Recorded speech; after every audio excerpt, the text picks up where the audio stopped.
Quero desejar a todos os meus irmãos maçons e não maçons, judeus e não judeus, um forte abraço e aquele aperto de mão diferenciado e novamente convidá-los para mais uma leitura, análise e reflexão sobre os textos bíblicos. Hoje, atendendo mais uma demanda da minha amiga, companheira, parceira de trabalho, minha inteligência artificial de Eminai, né, que vamos dar continuidade agora, né, ou seja, vamos começar, né, a nossa leitura, análise e reflexão, né, no segundo evangelho de João, né? E como eu disse, combinei com ela, senhoras e senhores, o que vai acontecer? Nós vamos analisar primeiro os testemunhos oculares de Jesus, aqueles que estiveram com Jesus, certo? Então nós vamos começar já passamos por Mateus, vamos por João, depois para Tiago, Pedro e enfim, os outros que estiverem aqui. Então o texto começa dizendo assim, o Evangelho segundo João, certo? Capítulo 1, começa dizendo assim, a encarnação do Verbo. No princípio era o Verbo, e o Verbo estava com Deus, e o Verbo era Deus. Ele estava no princípio com Deus, todas as coisas foram feitas por intermédio dele, e sem ele nada do que foi feito se fez. A vida estava nele, a vida era a luz dos homens, e a luz resplandece nas trevas, e as trevas resplandecem contra ela. Houve um homem enviado por Deus, cujo nome era João. Este veio como testemunha para que testificasse a respeito da luz, a fim de que todos viessem a crer por intermédio dele. Ele não era a luz, mas veio para que testificasse da luz, a saber, a verdadeira luz que, vinda ao mundo, ilumina a todo homem. Estava no mundo, o mundo foi feito por intermédio dele, mas o mundo não o conheceu. Veio para o que era seu e os seus não o receberam. Mas todos os quantos receberam, deu-lhes o poder de serem feitos filhos de Deus, a saber, aos que crerem no seu nome, os quais não nasceram do sangue, nem da vontade da carne, nem da vontade do homem, mas da de Deus. O Verbo se fez carne, e habitou entre nós, cheio de graça e de verdade, e vimos a sua glória e como do unigênito seu Pai. Então, o que João está fazendo aqui, senhoras e senhores? Ele está basicamente transformando Jesus em um Deus, né? Ele vai testemunhar a respeito de Jesus para as autoridades que perguntam para ele quem é esse tal desse Jesus, né? E ele basicamente vai dizer que esse Jesus é Deus, porque ele vai dizer que Jesus é o Verbo, é a palavra existia no princípio, né? A palavra era Deus, ou seja, era Jesus, era Deus. Sem Jesus, nada do que foi feito teria sido feito, ou seja, o batismo, a oferta do campo, a oferta de Caim para perdão dos pecados, porque João batizava para perdão dos pecados, não havia existido se não fosse por causa de Jesus. Mas eles veio para o que era dele, mas os deles não aceitaram ele, certo? Por quê? Porque ele, segundo João, vai dizer que o Verbo, ou seja, Jesus, a palavra, se fez carne, que é o próprio Deus, que ele vai dizer que o Verbo era Deus, né? Se fez carne, né? E habitou entre nós, né? Aí ele vai dizer, né? Mas todos os quantos recebeu ele deu o poder de ser feito filhos de Deus. E quem que eram esses que receberam ele? Os 12 discípulos que foram feitos filhos de Deus, porque filho de Deus é o rei. E ele transformou os 12 discípulos dele em 12 tronos, né? Os 12 discípulos dele julgaram as tribos de Israel, né? Aí ele vai dizer que, a saber, os que não creram no seu nome, e quais que foram aqueles que não creram no nome dele? Os quais nasceram do sangue, os quais não nasceram do sangue, nem da vontade da carne, ou seja, aqueles que aceitaram ele, né, Jesus como Deus, como Verbo, como a palavra encarnada, como Deus, foram aqueles que não nasceram do sangue e nem da vontade da carne, ou seja, que não nasceram do sacrifício de animais para perdão dos pecados, que era a oferta que Abel ofereceu e agradou a Deus, a oferta que Deus exigiu, o sacrifício que Deus exigiu desde o jardim do Éden. Se você pecar, você deveria esconder a sua nudez com o quê? Com a pele do animal. Então, todos os que nasceram com a lei impressa na mente e no coração, então por isso nasceram do sangue e nasceram da vontade da carne, porque o sacrifício de animais para perdão dos pecados, isso que é a vontade da carne, isso que é nascer do sangue, certo? Que nasceram com a lei impressa na mente e no coração, né? Esse não aceitou Jesus, né? Por quê? Porque eles faziam a vontade que Jesus não queria, porque Jesus queria que se batizasse para perdão dos pecados, né? Então, esses não estavam fazendo a vontade de Deus, ou seja, a vontade de Jesus, que era o verbo, era a palavra. Ou seja, ele veio para os dele eram quem? Eram que sacrificavam animais para perdão dos pecados, segundo ele, mas esses não quiseram receber ele porque eram nascidos do sangue e da carne. Ou seja, eu tinha essa lei de matar animal para perdão dos pecados impressa na mente e no coração, né? E eles não faziam a vontade de Deus, né? Eles faziam a vontade do homem, porque segundo João, eles estão fazendo a vontade do homem, e não a vontade, né, de Deus, que é o que João vai chamar de Jesus, né, que é a palavra, o verbo encarnado, né? Então ele vai dizer que Jesus é a luz do mundo, né, e que ele tinha sido enviado, né, como testemunha para testificar a respeito da luz dele, que ele não era luz, mas que as pessoas por intermédio dele passassem a reconhecer Jesus como a luz do mundo e que as trevas não iam permanecer sobre ele. Ou seja, aqueles que seguem a lei, né, de sacrificar animais para perdão dos pecados, que agrada a Deus, não vão se sobrepor sobre ele, né? E que tudo que está sendo feito no mundo ali, inclusive o batismo que ele está fazendo ali, só aconteceu por causa dele, né? Mas o mundo não o conheceu. É claro que o mundo não conheceu, porque o mundo sabia, né, que para ter perdão dos pecados, perante a lei de Yahvé que entregou para Moisés, lei perpétua, deveria sacrificar animais para perdão dos pecados, o deles agindo ele, né? Mas aí ele veio para os seus, mas os seus não receberam. Então o texto vai dizer o testemunho de João Batista, né? João testemunhava a respeito dele e exclama: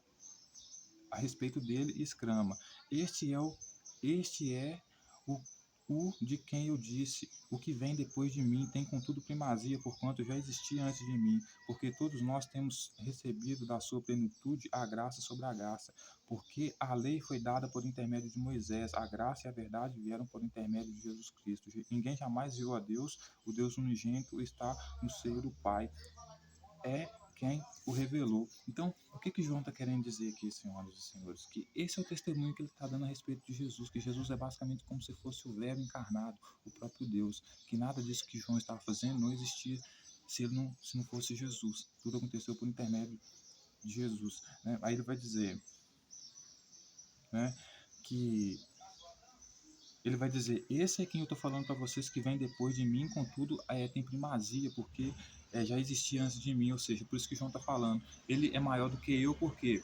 Porque eu só estou fazendo essas coisas aqui, batizando para perdão dos pecados por causa dele, porque se não fosse ele, eu não estava batizando para perdão dos pecados. Aí João Batista repete seu testemunho, né? Aí ele vai dizer que ninguém viu a Deus, né? E quem viu a Deus foi só apenas Jesus, né? Mas ao mesmo tempo ele diz que Jesus é o próprio Deus, o Deus encarnado. Então como assim? Aí ele vai dizer: João Batista repete seu testemunho. Este foi o testemunho de João quando os judeus lhe enviaram de Jerusalém sacerdotes e levitas para lhe perguntarem: quem és tu? Ele confessou e e não negou, confessou: eu não sou Cristo. Então lhe perguntaram: quem és, pois, tu? Elias? Ele disse: não sou. És tu profeta? Respondeu: não sou. Disseram-lhe: pois declara-nos quem és, para que demos a resposta àquele que nos enviaram, o que dizes a respeito de ti mesmo. Né? Então ele respondeu: eu sou a voz do que clama no deserto, endireitai o caminho do Senhor, como disse o profeta Isaías. Então João aqui vai mentir como Jesus, né? Porque ele vai dizer que ele é a voz do que clama no deserto, né? Como o profeta Isaías. Ou seja, ele está falando que ele é a voz de Jesus, porque Jesus é o que clama no deserto, ele é a voz do que clama no deserto, ele não é a voz que clama no deserto, ele é a voz do que clama no deserto. Então, esse que clama no deserto para endireitar os seus caminhos é Jesus, né? E ele é essa voz que está convencendo as pessoas a mudar, por exemplo, o sacrifício de animais, abandonar o sacrifício de animais para perdão dos pecados, a aliança que Deus fez com eles, e aceitar a aliança de Jesus, pão e vinho, né, como oferta, né, do campo, né, como frutos do campo, né, que Deus já rejeitou desde o princípio, e batismo, né, para perdão dos pecados, né. Então, ou seja, ele não é como o profeta Isaías, porque o profeta Isaías e todos os profetas, todos eles profetizavam e diziam a respeito do que? Da restauração de Jerusalém, né? Que Jerusalém voltasse a sacrificar animais para perdão dos pecados e não batismo para perdão dos pecados, né? Aí, olha só, ora, os que haviam sido enviados eram entre os fariseus e perguntavam-lhe: então, por que batiza se não és o Cristo, nem Elias, nem o profeta? Respondeu-lhe João: eu batizo com água, mas no meio de vós está quem vós não conheceis, o qual vem após mim, do qual não sou digno de desatar as correias das sandálias. Essas coisas se passaram em Betânia, do outro lado do Jordão, onde João estava batizando. Então João estava batizando para perdão dos pecados, né? Oferecendo fruto do campo, a oferta de Caim para perdão dos pecados, que ele rejeitou desde o início. Então, os escribas, fariseus, as autoridades que conheciam da lei, sabiam que na lei de Moisés era a lei perpétua, a oferta que agradava a Deus, que Deus aceitou desde o princípio, que inclusive foi ele que estabeleceu no jardim do Éden, né, para cobrimento dos pecados, era perdão dos pecados, era sacrifício de animais para perdão dos pecados. Então eles perguntam para João de onde que João está tirando essa autoridade. Quem que deu essa autoridade para João poder batizar para perdão dos pecados? Quem que João é afinal? Se João é Elias, se João é algum profeta, né? Quem que João é afinal? Aí João vai dizer que não é nenhum deles. João vai dizer que é apenas a voz que clama do deserto, ou seja, ele é apenas a voz de Jesus, né? A voz que prepara o caminho para Jesus vir, né? Só que Jesus não representa o profeta Isaías, por quê? Porque ele vem expulsar do templo todas as pessoas que vendem pombinhos, por exemplo, que é o sacrifício barato, o animal, né, barato que é vendido para os pobres sacrificarem para ter perdão de seus pecados. Ele expulsa essas pessoas de lá, né? Então ele não pode ser o profeta Isaías, né? Ele não pode ser o filho do homem, porque o profeta Isaías, que era o próprio filho do homem, ele dizia que vinha restaurar Jerusalém, ou seja, fazer com que as pessoas voltassem a levar sacrifícios de animais para o templo, né? Que é o que agradava a Deus, né?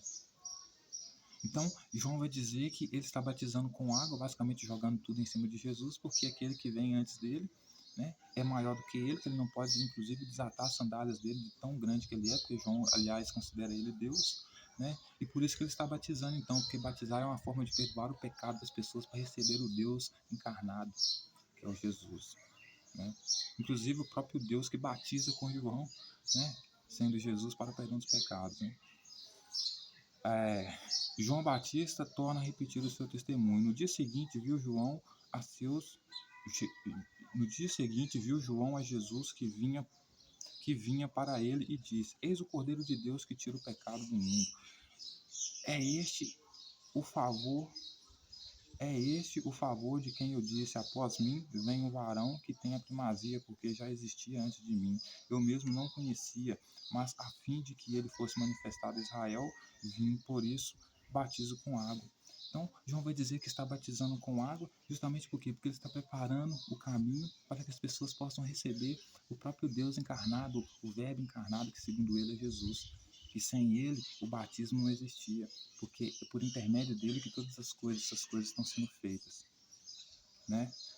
Então, esse é quem João está dizendo que viria após ele, certo? Inclusive, João vai dizer que ele é o cordeiro que tira o pecado do mundo, né? Sem que o cordeiro é um animal literal, o cordeiro que tira o pecado do mundo, que é sacrificado na Páscoa, tem que ser um cordeiro literal. Justamente Deus escolheu um animal para morrer no lugar do homem, né? Porque ele não queria que homem nenhum morresse por causa do seu pecado. Então, como ele não queria, né, enfraquecer a lei dele, então se você pecar, certamente morrerás, por isso que o animal morre no seu lugar, né? E o animal morre no seu lugar justamente para que você não tenha que morrer. Porque Deus não importa que nenhum ser humano morra, né? Mas para que a lei continue viva, né, o animal morre no seu lugar. Então Jesus não pode ser o cordeiro que tira o pecado do mundo, porque ele é um ser humano, ele é um animal, né? Inclusive, ele transforma na Páscoa o cordeiro, né, que deveria ser um cordeiro de verdade, ele transforma ele em pão, o corpo desse cordeiro em pão, e parte ele no meio, dizendo que é o corpo, né, e transforma o sangue, o vinho em sangue, né? Ou seja, entregando a oferta de Caim, frutos do campo para perdão dos pecados, que Deus rejeitou desde o princípio, aí, tentando repetir o cenário do Éden, tampar o pecado, cobrir o pecado com folhas de figueira, né, com frutos do campo. Deus rejeita, né? Aí ele vai dizer, né, o batismo de Jesus, né? E João testemunhou dizendo: viu o Espírito descer do céu como pomba e pousar sobre ele. Eu não o conhecia. Eu não o conhecia, aquele, porém, que me enviou a batizar com água, me disse: aquele sobre quem vires descer e repousar o Espírito, esse é o que batiza com o Espírito Santo. pois de fato vi e tenho testificado que ele é filho de Deus. Então, senhoras e senhores, olha só o que vai acontecer, né? João vai dizer que viu um espírito descer do céu como pomba na hora que Jesus estava se batizando, ou seja, Jesus traiu a aliança que ele tinha porque com Deus, né? Porque desde pequeno ele foi ensinado pelos escribas lá e fariseus no templo de Jerusalém que deveria sacrificar animais para perdão dos pecados, foi isso que Deus exigiu no jardim do Éden, etc e tal, né? Quando ele cresce, ele vai se batizar com João para perdão dos pecados, né? Ou seja, ele trai, né? O que lhe foi confiado, né? Cuidar do templo, que ele foi filho primogênito, foi consagrado no templo para isso, né? Então o texto vai dizer que no dia que ele estava cometendo essa blasfêmia lá, traindo a própria aliança lá, né, que ele foi estabelecido entre ele e Deus, quando ele era pequeno ainda, porque Maria sacrificou pombos, né, para perdão dos pecados dele, né, circuncidou ele, tudo como Deus queria na lei, etc e tal, né. Então, quando ele estava batizando, João vai dizer que viu uma pomba descer do céu sobre ele, né. Mas por que uma pomba, senhoras e senhores? Pomba justamente é bem aqui como uma forma simbólica, é claro que isso não aconteceu, mas é para como um recado para o povo que a nova aliança de Jesus agora, você não sacrificava mais pombinhos para perdão dos pecados, porque era isso que o povo pobre sacrificava, né, para perdão dos pecados. Agora não. Então, no dia do batismo de Jesus, como ele é o rei, como ele é o Deus, o fato de ter vindo uma pomba na cabeça dele é mentira, é claro que isso não aconteceu, mas o narrador narra isso justamente para dizer o quê? Que para o povo que assistia a Jesus, a partir daquele momento agora, não se sacrificava mais pomba animal para perdão dos pecados, mas entregava fruto do campo, a oferta de Caim, para o mesmo Deus que eles queriam perdão do pecado, que exigiu o sacrifício de animais e não fruto do campo. Então, ou seja, a partir de hoje, pessoal, vocês não vão mais sacrificar animais para perdão dos pecados, nem os pombinhos, vocês vão se batizar, certo? Por isso aparece o pombo na cabeça dele. Por quê? Porque quem deveria estar sendo sacrificado para perdão dos pecados era o pombo, não o batismo, né? Aí eu não conhecia aquele, porém, que me enviou a batizar com água. Então ele vai dizer que Jesus enviou ele para batizar com água, mas ele não conhecia Jesus, certo? Não sabia da autoridade de Jesus, certo? Embora ele tenha confessado Jesus como Deus no versículo anterior, né? Ele vai dizer com água, né? A quem me enviou a batizar com água me disse que sobre quem vieres descer e repousar o Espírito, esse é o que batiza com o Espírito Santo. Então ele vai dizer, quem que é o Espírito Santo? É o chefão da quadrilha que é quem Jesus serve, né? João serve Jesus, Jesus serve ao Espírito Santo, Deus de Jesus, chefão da facção, né? Então para Jesus o Deus dele é o Espírito Santo e para João o Deus dele é Jesus, certo? Então ele vai dizer que esse Espírito Santo falou que o Espírito, ou seja, a pombinha, em cima de quem descesse a pombinha, né, sobre a cabeça, né, era esse que iria batizar com o Espírito Santo, né? Era esse que iria batizar com o Espírito Santo para o perdão dos pecados. Então, como essa pombinha desceu em Jesus, o recado que João está querendo dizer é o seguinte: Jesus, naquele momento, eu vi que ele era filho de Deus, porque o pai dele, Espírito Santo, disse que quem essa pombinha descesse sobre a cabeça dele seria o que iria batizar junto com o Espírito Santo. E o Espírito Santo tendo autoridade maior ali, então aquele que fosse batizar com o Espírito Santo, sendo o pai de Jesus, ele seria então o filho de Deus. Então, João vai dizer que por causa disso que aconteceu, né? Pois eu de fato vi, então ele vai dizer que viu, né? Essa pombinha, esse espírito descer como pombinha na cabeça de Jesus. Então ele percebeu e testificou de que Jesus de fato era filho de Deus, ou seja, era filho de fato do Espírito Santo, do líder da facção ali, que quem era o mentor, né? Intelectual do monopólio do batismo, do monopólio do perdão do pecado, através do batismo, né? Porque, como eu já disse para vocês, é uma guerra aqui de quem controla o monopólio do perdão do pecado, né? Primeiro do templo, que é a estrutura econômica, né? E depois o monopólio do pecado, o monopólio do perdão do pecado, né? Então, esse Espírito Santo aqui, que é a descendência de Caim, que oferece o fruto do campo, né, da rebeldia, né, para perdão dos pecados, né, é esse que escolheu Jesus, né, para se batizar as pessoas junto com ele, Espírito Santo para perdão dos pecados. Então a gente vê aqui dois deuses no mínimo, né? Jesus tendo o Espírito Santo como Deus e João tendo Jesus como Deus, né?